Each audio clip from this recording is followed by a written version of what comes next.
Roxo Media House. FORTitude Fort Worth.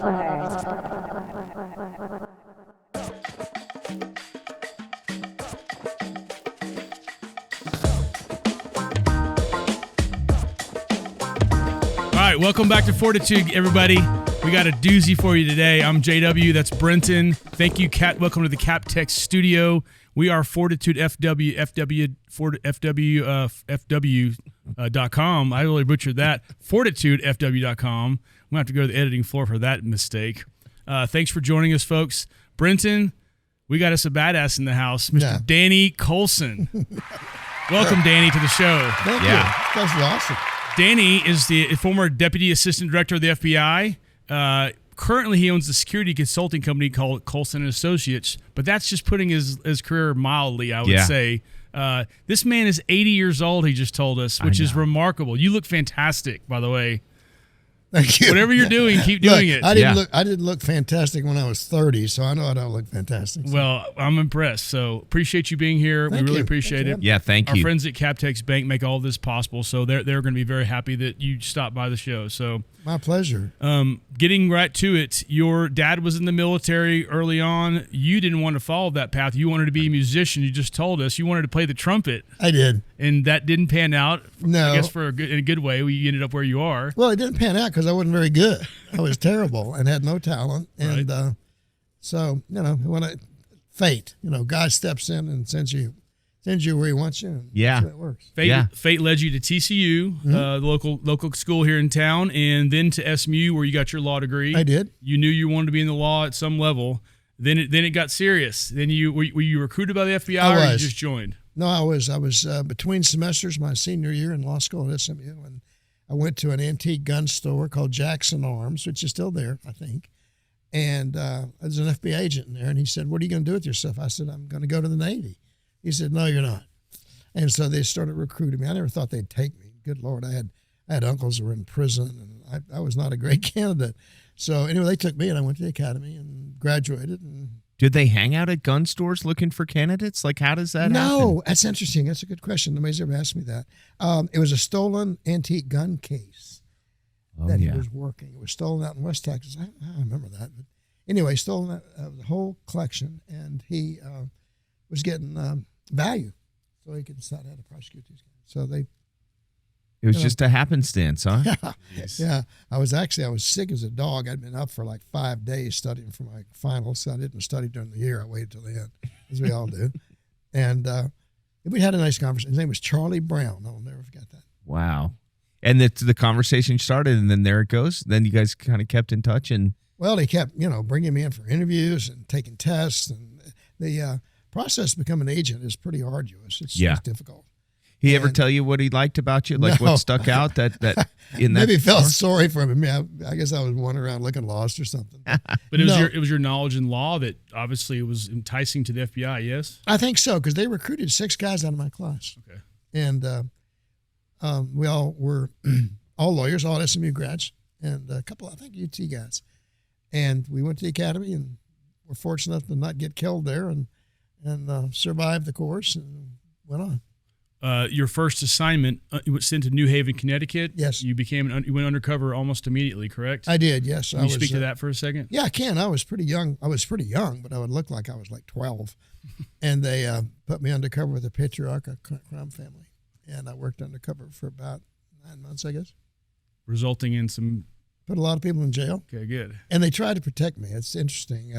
When they did the big raids, and they had everybody locked up, and they had them in a command post type, and they're all sitting there grumbling. And I walked in. They said, "Oh my God, they got Danny too." And he said, "No, Danny got you."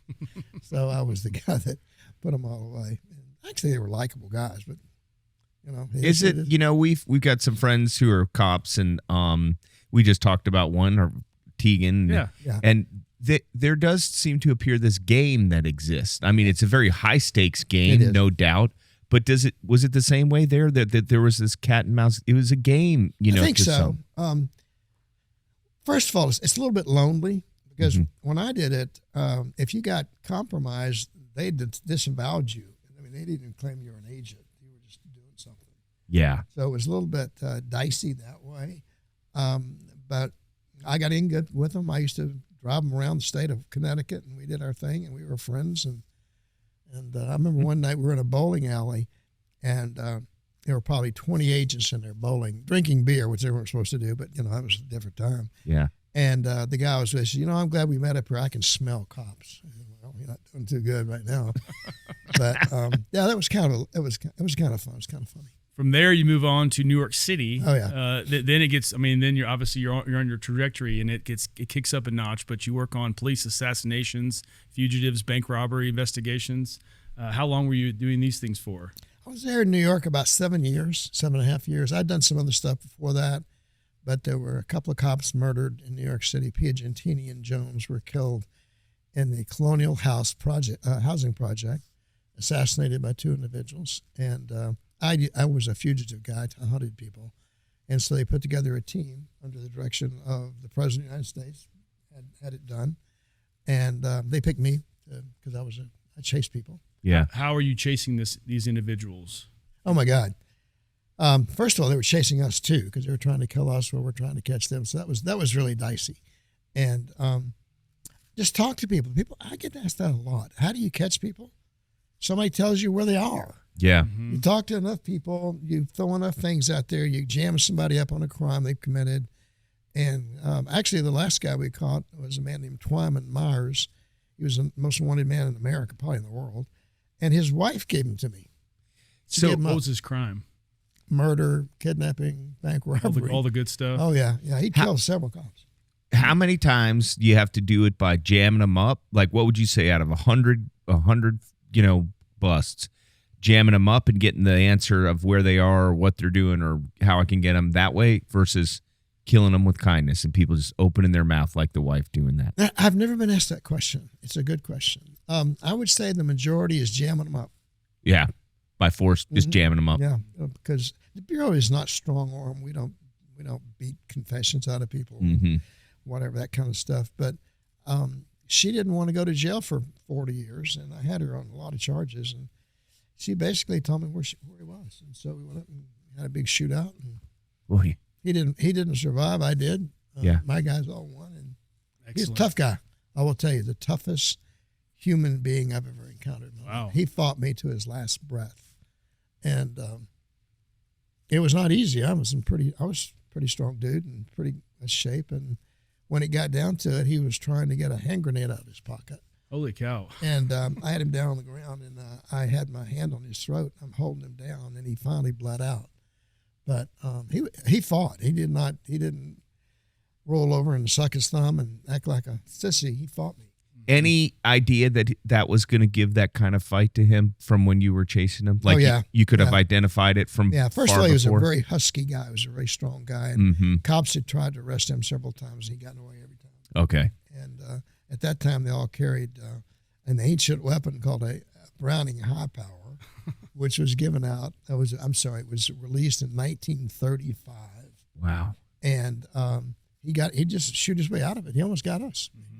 He was good. Give him credit. I wouldn't give him credit when we were arresting him on the street, but he's a tough guy. Yes, sir. So you were part of the FBI sniper team, and you commanded one of the most active SWAT teams in the FBI. Yes. Is that after your New York? It was there during your New York. It was during the New York deal. Yes. You were a trained sniper yourself. Yes. What does that feel like? What is that? How can you explain that to us who don't know what that's like? Well, it's like having a hobby and getting paid for it. Yeah. They give you the best rifles in the world, and they give you the best ammunition, and they expect you to shoot it, but they don't expect you to miss. Right. So that was fun. I enjoyed that. I was also a firearms instructor. That was fun too. What type of shot would you say you were good at making? I mean, is it 1,000 yards in your? Now, in law enforcement, that is not in the cards. Okay. We take a couple 100-yard shots at the most. I'll ask you a question. What do you think the longest sniper shot ever taken in the state of Texas is? That's a great question. Well, that's funny because I was going to ask you, there's no place like down in Stephenville where these guys train on these mile-long. I mean, you're in New York City. Where are you going to get that far of a range, right? At West Point. Okay. We trained at West Point. Okay. The longest shot? In the state of Texas. 300 yards. I have no idea. Probably 400 or 500, but I'm sure it's 1,000 or more. You guys are way off. It's like 90 yards. 90. That's the longest. Most of them are like 30. Really? Because we're in an urban environment here. Right. Yeah. Fair. Yeah. So the shots, but the difference is pressure. A lot of times there's a hostage there. And so it's one thing to take a shot. If you miss, you miss. But if you got a hostage between you and the bad guy, or being held and controlled, then that's a lot more. It's a little more pressure. Does your brain start going towards like looking at a target and thinking in those terms, where that's the distance between one head and another, kind of right there? No, you just have scenarios where you have dummies and you have targets and things, and there's a mantra you go through in your mind before you take a shot. And no, it's what. It's not as dramatic as you guys think it is. Well, we guys watch it on the movies. We're watching it on dramas. Exactly what I was going to say. We're not very dramatic. It's what we do. We just go do that, and I never had to take a shot like that. My guys did. The most amazing sniper shot in the history of the Bureau was taken by one of the HRT operators, and it's absolutely amazing what they do. But they practice every day. Yeah, we shot a submachine gun, a pistol, a rifle every day, and sometimes all three. So it's just, that's our job, and that's what we do. And we don't think much of it. We just go do it, and we go do a job, then go do another. Yes, sir. So at this time, are you married, or is this all work? You're just I had a for... little boy. My son was born when I was on the SWAT team, and that marriage did not last, as a lot of marriages don't. And but anyway, I ended up as a single father. I was a single father when I commanded the hostage rescue team, which happened. I was getting to that next point. In 1982, you were charged with creating the hostage rescue team, the HRT for the FBI. Please tell us about that. Oh my gosh, that was not easy. There was a couple of scenarios between the military and law enforcement, and it was viewed by the White House. And after that viewing, they decided two things: they don't want military doing it. And military said they don't want to do it. So the director was told, you better get a team because you got the mission. So they had a big search thing, and they picked me for some reason, and we lost. What the hostage rescue team, if you could generalize or dumbify it for us who don't know, generally when there's a hostage situation, what are the steps to get to the solution? Is there a strategy, or is everyone different? No. First of all, let me tell you this little background. There are only 3 counter-terrorist teams in the United States: the Delta Force, which you've heard of, yes, and SEAL Team 6 and HRT. Yep. They all have to be certified. Joint Special Operations Command certifies them, and they all have the same capabilities, the same mission. They all do the same thing. They're just in different entities. A lot of times you'll see a rescue someplace in the world. They say it's military. A lot of times it's our team. We got movies about Delta Force. We got movies about SEAL Team 6. I don't know. Do we have HRT movies? No. Yeah. No. Our publicity people aren't as good as the Navy's, I guess. Sure. No, there's not. And I think that's fine. Yeah. So, Matt, can you explain what happened in Mountain Home, Arkansas? Not that I have any crazy Arkansas friends or anything, but maybe you tell us about that deal. Yeah, that was a great op. I was called to FBI headquarters from our office in Quantico, and I went up there, and the deputy director is briefing me. He said, "We've got a hostage situation. We have a team of people. They're religious. Excuse me, I caught that from you. Religious fanatics, and they have a compound in Mountain Home, and they're holding hostages. They're getting ready to kill the United States attorney and several politicians, and they've got claymore mines, rockets, night vision gear. They have an armored car, and you got to get them out." All this information coming from some informer or somebody in there. Yeah. A lot of it came from ATF. ATF did a really good job in that case. One of my good friends is a man named Bill Buford, and he developed all that, but they couldn't do it. And there's an interesting aside here. I was doing Bill Clinton's security in South America after I retired. Okay. He left, and he asked me one day, and he was the governor of Arkansas. Yeah. And he was playing golf, and he called me over to the tee box. He said, "Danny, you want to know why I wanted you boys to do that op?" I said, "No." He said, "I just want to see you guys work." Yeah. And so we did it. We pulled it off, and nobody got hurt. And it was not easy. It was very difficult. But I think sometimes God intervenes in those. I think we're on the right side of that. Yes, sir. Yeah. And I think that's really important. In my business, that's very important. And faith. So anyway, I kind of digressed. I apologize. That's okay. How much time do you have from getting that initial call, and then obviously you're coming from probably another location to getting on the ground? You know, the movies rush it and do that, but you don't have time to go through, I wouldn't think, all of the paperwork and the backstory. I mean, well, but you have a team. This is what we do. Yeah. It's. I mean, I don't have to do any research. I just tell people to do it. Okay. I'll tell you. You know the thing that happened in Colleyville at the Jewish synagogue. Yes. That was the HRT did that. Oh, wow. I was just with them last week, and from the time they got the call to go, 2 hours later they're in the air.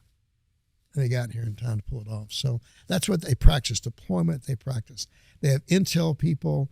They have a great wealth of information. You got the whole FBI to get your information. For God's sakes, if you can't, that's not enough. You can move fast if they need to. Yeah. And that's what they do. They practice it all the time. So. Well, the HRT, you specifically, you and the HRT are credited with over like around 300 hostages rescued, which is incredible. One of those that was not a successful rescue, or it's not a guy you're trying to rescue, one of the bad guys, Robert J. Matthews from the Order, oh my gosh, a neo-Nazi terrorist group. Yeah, I talked to Robert. That was Whidbey Island. We were sent out there to get him. And Robert was a member of the Order, which is, I think you probably researched that. You know what that is? It's basically a Christian identity-based philosophy. And we trapped him. The HRT did a great job. We trapped him in there. We started negotiations. I actually talked to him a couple of times. And I was close enough, I almost could grab him. What was their goal, real quick? The Orders, what were they trying to accomplish?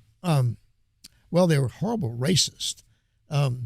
They want to kill Jews, kill minorities, and form a new movement here in the United States. Okay. They were pretty tough. Anyway, we were there for quite a while, and after a while, the headquarters got concerned that we were there too long because there's other things you have to go do, and so we were pulled off, and we left, and SWAT team got it, and they were good. Anyway, the house ended up burning down. He ended up dying. Hmm. But on his own accord, it wasn't the HRT that caused. No, we weren't even there. We had been removed. In '86, you were inspector in charge of the Iran-Contra investigation, yes. So you probably dealt with Ollie North a little bit. Ollie and I are good friends now. Are you? I indicted Ollie. How's Ollie doing? I love Ollie. I didn't want to do that case. I was commanding the division of Washington, D.C., and I was asked to do it, and I said, no. I turned it down. And so my now wife and I were rock climbing in the Shenandoah Park, and a team of state troopers came and got me and said, you need to call your headquarters. And so I went in and called, and they said, well, you've got Iran-Contra. I said, no, I don't. They said, you've got about an hour to get to D.C. So my wife and I drove back to D.C., and I took that case. You know, we're watching a Netflix now on the guy. He's a pilot who flew a bunch of the arms, apparently. Hagen Foose or something like that. Yeah, he's an Arkansas guy, too, I think. Yeah. He was born and raised, so. They were trying to do the right thing. They forgot we have a Constitution. It was just a small thing. Yeah. And I did. I got the indictment on Ollie, then I left. And then we convicted Ollie. Mm-hmm. And then he beat us on appeal, which we knew he would. And then he had started his radio show, and he called my publisher and said, do you think Danny would do my show? And they said, oh, hell yeah. So Debbie and I flew back to Virginia because it was shot in Virginia. And kind of like this, we sat there and we talked about how, I wrongly prosecuted him. And I said, you beat me on a technicality. And it was fun. I like Ollie. I've done his, when he had his daytime show, I did it a lot of times. I'm a big fan of Ollie's. We were just on the wrong side of pretty important issues. Yes, sir. The following year, in 1987, you were the tactical commander in the Atlanta prison riots. Oh, yeah. Holy cow. This is it's also in your book, No Heroes. We'll talk about here in a second. But please walk us through that a little bit if you can. Well, there was another riot at Talladega. Same groups, Cubans, and who had been come here on that Marielito boat lift thing. So I'm in my office, and the deputy director runs in and said, you got to go to Atlanta. I said, for what? Yeah. He said, you're going to command the riot. That's the light it started. He said, no, but you got into it. So I jumped on a plane and flew down there and took it over and put together a team. We had, the HRT was not there. That was kind of a bummer. But I had Border Patrol. They did a great job for me. I had about 20-something FBI SWAT teams. They're all good. And so we put together a plan. We actually got in. We actually went into the prison during the riot. We were right inside with them. Is that a real fearful situation? Because you got a real small quarters. You got guys backs against the wall who they are ready to rumble, I would imagine. Well, yeah, it was a little bit tense. I carried a submachine gun and a suppressed and night vision stuff. So we're in there with them. They came to see us. And the purpose was we got to figure out how we can get in, because I had to figure out a way to get into a place that they purposely designed to keep people out. Yeah. And keep people in. Yeah. And so we did that. A guy named Leon Blakey and I went in there and we figured out how to do it. And we took a big part of the prison back. They didn't even know it. We just surreptitiously moved in, and all of a sudden we're there and they go, oh, shit. You got insiders in there helping you out too? No. How'd you get in, Danny, if you mind us talking about that? We have special tools that allows us to cut through really hard things. And it's sort of like a acetylene, but it's not. And we just would go in. And then what we had to be careful is we didn't leave a hole behind as they come out. Yeah. So it took a lot of coordination. And the Bureau of Prisons people were fantastic. Yeah. I'm a big fan of those guards and things. And they were wonderful. And they helped, some of them were with us. So we actually, we pulled it off, and we brought in a priest, a Catholic priest, to talk to them. And he talked them out of it. Mm. So, I mean, there's a video. Yeah, there's a video of them coming out. And it was like, because there were 100 hostages in there. And oh, yeah. these guys had these amazing swords. They made swords out of bed frames. I still have one of them. Really? I can cut your head off with it. Oh, yeah, it's amazing. Any hostages lost? No, zero. No, we got them all out. That's you incredible. talked about working with the local authorities there. Mm-hmm. What was the most tumultuous time, local authorities? You can get as specific as you want, just the state or whatever. But I got to imagine you guys come in and these guys are like, no, we've got, like you always see. Can you talk about that? Well, I would like to not be too specific. Okay, yeah. The feds kind of have a reputation of we give the press releases. There's a funny joke about a competition. I think it answers your question. There's going to be a dog competition, ATF dog, DEA dog, and FBI dog. And the ATF dog comes out and he runs around, and he sniffs around and finds a gun. And so they give him a biscuit. So he's laying there with a biscuit at his feet. Then a DEA dog comes in, he runs around, does his thing, and he finds a dope, and they put it, same thing, send it down. So the FBI dog comes in, mounts both dogs, and then eats all the biscuits and gives a press release. And I love that story. Yes. And it kind of... Is it true? No, I don't think so. We try not to be like that. But, yeah. I worked in New York City for many years with the NYPD, and we had a great relationship with them. They are the best, and I think we're really pretty good. And sometimes there's contention, but, when it gets down to the level of the three of us working together, mm-hmm. It doesn't matter what the... No, it's the people, right? Yeah, because our lives depend on each other, and I have a lot of respect for the other federal agents. I think they're really good. My business partner for a long time was a Secret Service agent, mm-hmm. and he was a great agent. He was a great partner for me, and we went all over the world taking care of crazy people, and we lived through it. So I guess we did okay. Yeah. And as you moved to finally, or in one part of your career, you moved to Dallas at the FBI, the office there. You became the commander in the Oklahoma City bombing investigation. I imagine you had some run-ins with Timothy McVeigh after the fact, or no, I arrested him. But I saw that his buddy became your star witness. He did. Yeah, that's an interesting story. I'd not seen my family in like 13 months because I commanded the division in Maryland. So the director sent me down here, and of course the bombing occurred. And my wife had just flown in the night before, to buy a house and bring two of my daughters with her. And we're having breakfast, and we see on TV is an explosion in Oklahoma City. My wife went, really? I said, that's not my division. Mm-hmm. That's not mine. Cell phones exist at the time? Mm-mm. I can't even remember. Okay. Not like that. We had cell phones, but they were like bag phones. Yeah. So I said, that's Bob Ricks' territory. And within 20 minutes, the place called SIOC. That's where they command all the crisis for the world. They still do. And it was a pager, actually, and I called, and they said, director is sending you to command up there in Oklahoma. Do your wife look over at, she knows? She knows before that beeper goes off? You have no idea what my wife has been through. Yeah. this is kind of interesting. The first time she knew what I did. I'm sure she did not know what I did. And so we had a date on a Friday night, and we both had children. I had one, she had three. Mm-hmm. And so we never got to be alone hardly. And so I had to call her and say, I've got to go on a business trip, which was going to South America to snatch a guy. And she said, well, why don't I just get a pizza and help you pack? I said, okay. So she comes to my house, and on the dining room table is an MP5 submachine gun, hand grenades, body armor, gas mask. And she says, are we going to war? I said, well, you're not going to go. and then she said, this is classic. She said, do you have an iron? I said, I don't know. Why? She said, well, I'll iron your clothes. I said, Debbie, the people I'm going to go see are going to try to shoot me. I don't care if my pants are pressed. And she went, anyway, we got married anyway. And she, in spite of that, and she's been, after McVeigh, we had a terrorist try to kill her family. They actually tried, and she went right through that. I mean, she just, amazing woman. Yeah. And, very strong and very smart. I'm going to give some applause to that. I have an applause button. That's a great story. Oh, yeah. Well, Andy, what's your recollection on when you arrived on the scene in Oklahoma City? Oh, yeah. For those who are not quite that familiar. I just did a tour of the Oklahoma City Bombing Museum. NBC did a video with me and my wife touring it.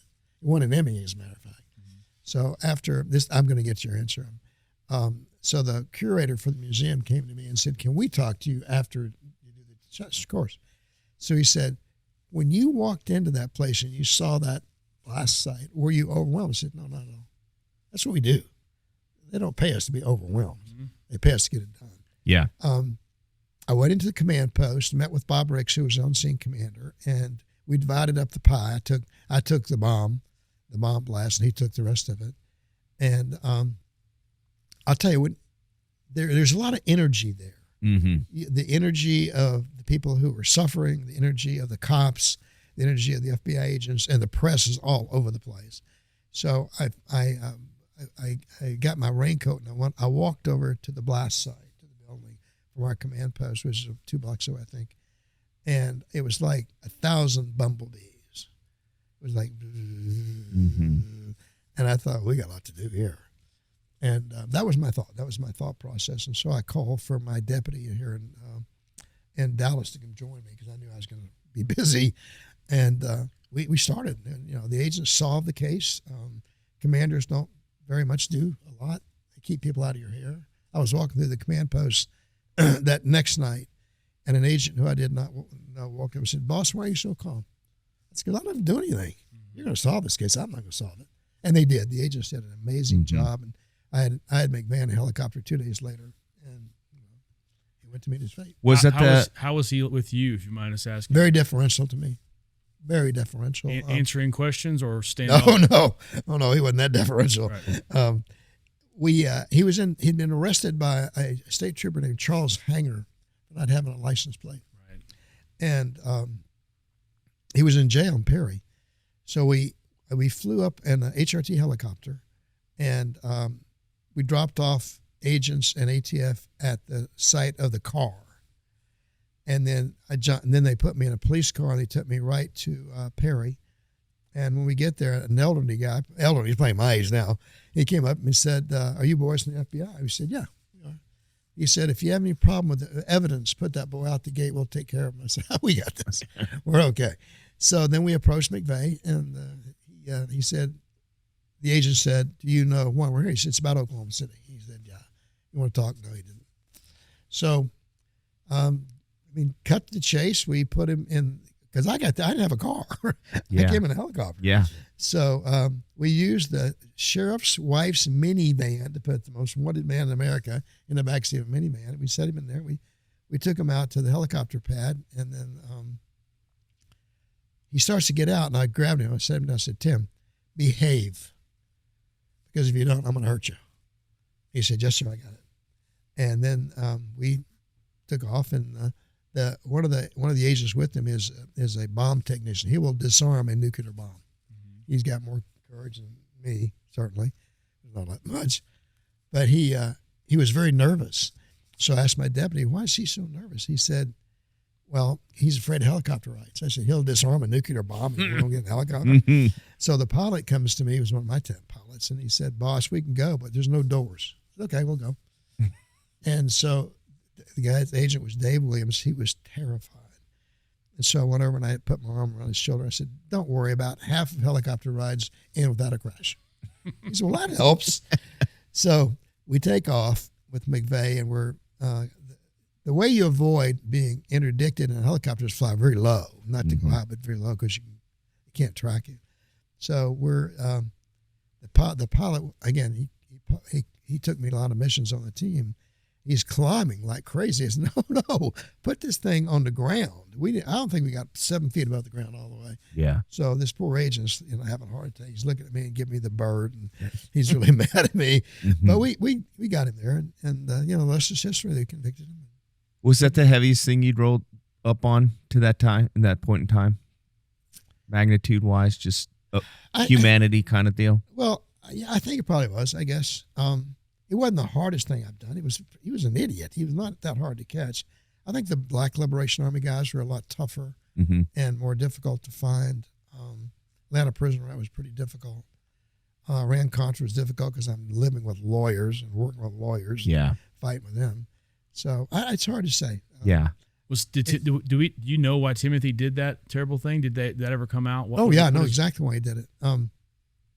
That was his second plot to blow up the Murrah Building. A group called the Covenant, Sword, and Arm of the Lord, CSA, had planned to blow it up 10 years earlier. And the HRT took them all down before they could do it. So he was trying to fulfill their wish and take that thing down. Wow. I think the answer to your question, as far as heaviness, it was probably one of the other things he was part of was the Branch Davidian issue down in Waco, Texas, which I've heard you speak to this, and you were critical a little bit, or maybe that's the wrong word, but you definitely thought there were mistakes made. I think I'm speaking right. No, I wasn't there. They didn't deploy me to that thing. I was the deputy at the time, and they, very frankly, the three of us could have arrested me. David Koresh. I'm sorry. It's okay. We got arrested him. He's a pussy, and you bitch slap him, throw him in the car, and you're done. Yeah. But ATF wanted to do a big Cecil B. DeMille raid, and they're lucky they weren't all killed. And I had friends in that raiding party. These are brave guys, and they did a good job there for given the mission they were given. They were given a suicide mission, which almost turned into that. So, I think it was awful the way our hires set that arrest up. That's what I do for a living, is set up raids and things, or did. And I think they just did a terrible job, and I feel badly for those agents. Yes, sir. One of the other things you do, aside from some of these incredible things we were talking about, you handle security for some of the most you have handled security, and you still do, for some of those high-profile athletes in the country. Tiger Woods specifically, we talked about this before the show. You were telling us a little bit how that works, but a guy like that who's so high-profile, he needs people like you to keep the dangers at bay. Could you describe how a guy like Tiger exists on the tour with your help? Well, first of all, Tiger is very headstrong. So Tiger doesn't always cooperate to the fullest. I mean, he's if you've seen him play, and I've seen him play many, many times, he is about the most strongly focused person I've ever seen in my entire life. And I've seen some pretty awesome people. And so he thinks he's bulletproof. Yeah. And it took us a long time to convince them, these people will hurt you, not purposefully, but you get 10,000 people pushing on a fence and you're behind that fence. That fence can come over and you get hurt. And so finally, after we were with him for quite a while, and his dad just come talk to me. Danny, is that boy listening to you? I said, no. He said, listen to you. He doesn't listen to anybody. Yeah. But we finally, I think, convinced him that we were there for him, and it worked out. I mean, we kept him out of trouble. I did not teach him how to drive a car, I'll tell you that. But I have a great deal of admiration for all the PGA Tour players. That was the dream job. To work with those guys. I got to do Nicklaus Security in Torino, and right down to Jordan Spieth and Ricky Fowler, and they're really, really good people. You would love to sit down, and they'd wear you out asking questions about what you do. Oh, really? Oh yeah. Oh, absolutely. They wore me out. Yeah. Good Lord. Oh, well, you got a pretty interesting background. Say so, yeah. Yeah. How many guys would you need for a guy like Tiger or Jordan while he's playing? Typically, at a tournament, we'd have about 100. Not that many would be with him, but quite a few would be me, my partner, and a team of people we've especially selected to be with him wherever he goes. And even family, we take care of the family too. A lot of guys that look like random fans standing around aren't actually fans. They're there for a bigger reason. Undercover cops, a lot of those, right. and they stopped a lot of stuff. I mean, there are a lot of things that happen out there nobody knows about. Yeah, nobody will ever know about. Yeah, and one of the things he did also while all this is happening in '97, he wrote a book. It's a Mama Jamma book. It's a big boy. No heroes inside the FBI's secret counterterrorism force. I've read a little bit offline. We ordered the book and it didn't show up in time for the show. We wanted to have it here on the desk, but that's a feat in itself. Holy cow! That was not easy. My wife convinced me to write that book, and she said, "You need to write for your kids. Your kids don't know who you are. They have no idea." And so Elaine Shanna from Time Magazine and I were good friends, and she called me and said, "What are you going to do?" And I said, "I'm going to write a book." So I want to do it with you. So we did it together. She'd written the Kiki Camarino story. Oh, She's yeah. quite an author. Yeah. And she did a lot of Michael Mann stuff. And good. I was not a good. I was a good writer, but I wasn't a writer that would write something anybody would read. Yeah. I mean, I was writing reports and things, and so we put it together and we did really well with it. And I think they made 4 movies about it. Wow. So that's true. That it says that, or it's at least I've read that in the 2008 movie Iron Man, used the character Agent Phil Coulson as that's me. That's you. That's crazy. They used a guy after you in the movie. Well, Hawk Oatsby is the writer for Marvel. Right. He called me one day and said, "Danny, you don't know me, but I know you." I said, "Oh, know you, money?" And so he said, "I've read your book. I keep your book on my desk when I write dialogue. I love your dialogue." And so we at Marvel decided to make the character, Agent Coulson, you. I said, "Well, do I get a check?" No, I didn't get a check or anything like that. Geez. But my kids used to ask, my wife's students used to ask her, "Is Agent Coulson your husband?" She said, "As a matter of fact, he is." That's great. It's kind of a cool story. I'm sorry, I didn't read the book, but I did. Excuse me, it's got big words. Okay, well, that's a big reason why I don't venture into these uncharted territories. You can call me. I'll help you. But I wanted to ask you, when you lay in bed at night, I mean, you've done all this stuff.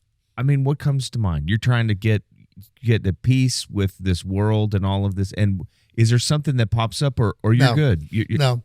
I have a very unique ability. I can go to sleep anywhere, anytime. We used to go on missions in the jungle, and we'd get to the objective, and it's pretty tense. I mean, they're going to shoot you. And let's say, for instance, that we can't launch at 9 o'clock. We have to wait till 10. So we're laying in the jungle with all the tension and things, and I go to sleep. Seriously? Oh, absolutely. Yeah, I did it. I tell the XO, "You got it. Wake me up when it's time to go." I think that's why you're in such great shape at the age you're at. I mean, it's got to be. Yeah. I don't know, but anyway, we'd lay there and we get a word. Yeah, the other targets are being hit. Let's go. So he'd tap me and say, "Stand by, have control." And I'd do the countdown. We'd go launch and go to our thing. But I can sleep any place, and that's good. I think it's because I'm not very smart, so my mind just goes to sleep immediately. Well, we're trying to get to the end of this thing. It's so hard because there's so much there. You protected Bill Clinton, both Bush presidents, Trump as a civilian, Juan Manuel Santos of Colombia, I think vice president. He was president at that time. You do a lot of stuff with terrorists. You have done a lot of stuff with terrorists. And I had 2 questions of 2 different groups because I'm not really that familiar, but I've heard the name 100 times. But Boko Haram, who are these guys? And then Antifa. I've done them. Everybody's heard these guys. Who are these guys? I did the security for the president of Nigeria. Matter of fact, I'm going to go back. Good luck, Jonathan. Nigeria is an interesting country. The southern half is Christian, the northern half is Muslim. Boko Haram is a terrorist organization. And I tried to help their country address those guys. And I don't think we're very successful. They're pretty heavy-handed over there. Mm-hmm. And I think that really hurts them because they don't get cooperation from anybody. So, I'm going to go back. They've called me to come back, and Good Luck's going to come back and be the president again, so I'll go back. Nice. And then Antifa, please explain to us who don't really understand what's going on there and how you're involved. Well, only with regard to protecting people from Antifa. Antifa, I think, should be investigated as a terrorist group, and the Department of Justice, at least this one, is not going to do it. They anti-fascist is basically what it is, but they're not. They're provocateurs, and the rioting you saw in Oregon and Seattle and all this stuff, that was all Antifa. And instead of opening cases on them, we let them go. I used to command the FBI division in Oregon. I did it for about 4 years. And Oregon's a very permissive state. It's ridiculous. My son's a policeman there, and he's leaving. He's a canine officer, yes, correct? He is. And he and his dog, Atlas, patrol that part of our world. Which dog was that in the dog analogy you gave about the ATF, FBI? And he'd get the press release for sure. Yeah. So that's what it's all about. If we have a couple of seconds. Sure. Yes. We have time to finish whatever. For sure. Okay. Bad times are coming to our country. We've defunded the police. Nobody wants to be cops. The people who want to be cops shouldn't be cops. I think that in the next period of time, we have this president that we're going to see critical food shortages, critical gasoline shortages. Infrastructure is going to go in the toilet, and we all need to be careful. Mm-hmm. I have briefings with my family all the time about be careful. We even have food. I'm not a crazy survivalist, but I tell everybody I know, have plenty of food, have plenty of water, and if you're so inclined, have yourself a weapon and be ready. Be careful at the gas station. Be careful when you go shopping, because it's beginning. You think that was one of my questions at the end is, do you think all the work you've done that people like you have done, the world's still getting more dangerous? Oh, no doubt. Clearly, because the world loved the FBI. The FBI is not very beloved right now because they think they've had some things they've done that because of their directors, and I think Jim Comey hurt us big time. By not prosecuting Hillary. I think we've lost credibility, and we got to figure out how to get that back. You've given a lot of lectures at universities, TCU included. Mm-hmm. Do you enjoy the lecture series? I do a lot, yeah. I like it if they'll disagree. Mm-hmm. I like it if there's dialogue. I don't want to go in there and say this is how we do it. I want to know what you think about how we do it. Yeah. What do you attribute that rising danger to? Anarchy, Marxist. I don't believe that people that claim to be progressives are. I think they're Marxist. And I think you see what they're doing to our society. We're destroying our education system. We are subjecting children to things they should not be subjected to. I think it's all an effort to destroy our culture. You think it's happening from within, or it's coming from outside sources? I think it's within. I think it's right here. I think it's Soros, people like that. It's from within. Mm-hmm. And I don't understand people who can become Marxists, because it doesn't work. You go wherever you want to go, and you just go to South America and see where it's not working there. Mm-hmm. And it's a shame. I also think, I know this is not the kind of program maybe we're going to talk about this. I think it has to do with faith. I think we denigrate people of faith now. I don't. I mean, I'm a very faithful person. Mm-hmm. I think we are getting away from what the Bible teaches us and what we should be doing, and the idea that we got to take care of each other. I think that's kind of passing by. Not in my circle, but a lot. These Marxist types, Danny, you said they've lost faith. What is their aim? What is their goal to disrupt? What are they trying to do? They want to implement a Marxist society here, where the government controls everything. Okay. I mean, look at what's going on right now. Now we have a czar in the Department of Homeland Security that's going to decide if free speech is okay. Right. That just came out yesterday. Are you kidding me? Have you not read the Constitution? I think they probably answered that. They probably have not. But I think that's what it is. They want to control. Marxism is about control. It's not about benevolence. It's about controlling people. You think we're getting more further? It's always been kind of fascinating to me. More further technologically advanced. We got so much things that technology do, but we're getting more primitive in the treating of each other. I mean, that's a great way to put it. I've never heard it mentioned like that. I think that's a perfect analogy. Technology is high, compassion is very low. And I do a lot of work with schools who have texting issues with their kids who are bullying people. Mm-hmm. And you're a lot more willing to bully somebody on text than you are face to face. You're a lot more willing to take somebody's money for unlawful reasons on text than face to face or over the, Yeah. With all the great, really interesting and wonderful things you've done for people, saving lives, is there something in your life that it's a disappointment or a failure in your mind? I think that's a great question.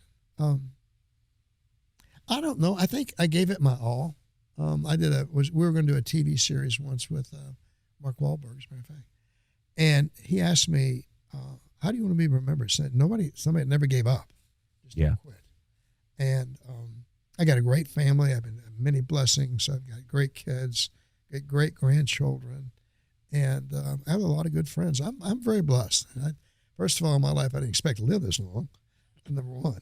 Number two, I didn't expect to be this successful. I'm very successful. They pay us stupid amounts of money to do stupid things, and I'm grateful for that because I can now pass that on to my church and my kids and my grandchildren. So I'm pretty blessed. Yeah, that's awesome. Yeah, it's very awesome. Okay, so we always end the show on the no family. Like, that's a fast rule because everybody answers with family. Best day of your life. Family side. Oh, when my son was born. That's family. Oh. We're going to have to discount that answer. Oh, sorry. I need adult supervision. The day I married my wife. That's family too. That's family she wasn't family when I married her. It's an intentionally hard question, Danny. It's very hard. Sir, you were an FBI agent. We got to get this right. Okay. I think the day we walked 100 hostages out of the Atlanta prison. Mm. Oh, wow. There you go. That's a good one. Yeah. What's the craziest undercover story, real quick, before we go, that you've been part of? You've been through some sewers. You've been through some prisons. You've done a lot of wild stuff. What's the craziest one in your mind? I think the shootout with Twyman Myers and the subsequent fight. I initiated the case on him, got the warrant for him, and the last association I had was when I put him in a drawer and slammed him shut in the morgue. That was crazy. Indeed. Danny Coulson, thank you for being here, sir. We what an ending. Yes. Thank you, Captex Bank. We appreciate you as well. Thank you for being on the show, my friend. Thank you, awesome Danny. Stuff.